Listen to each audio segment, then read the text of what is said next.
কিছু মানুষের জীবন ধান গাছের মধ্যে থাকা সবুজেই আগাছার মতো দেখতে। সবুজ শ্যামল ধান গাছের মতো হলেও এরা কখনোই ফলন দিতে পারবে না। আমাদের সমাজে কিছু মানুষ আছে যারা সবসময় ক্ষমতাশীল মানুষদের লেবাস ধরে থাকে।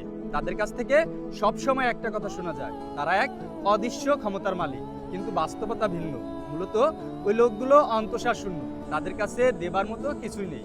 মানুষকে বোকা বানানো ব্যতীত তাদের আর তেমন কোনো যোগ্যতা নেই। ঠিকই ধান গাছের মধ্যে থাকা সবুজেই আগাছার মতো কৃষককে বোকা বানানোর জন্যই তার এই ছদ্মচারীর উপবিন্যাস। আমি খুব অবাক হয়েছি। কি সুন্দর প্রতিভা, দেখেছেন? মানুষের আচরণের সাথে তার বৈশিষ্ট্য হুবহু মিলে যাচ্ছে।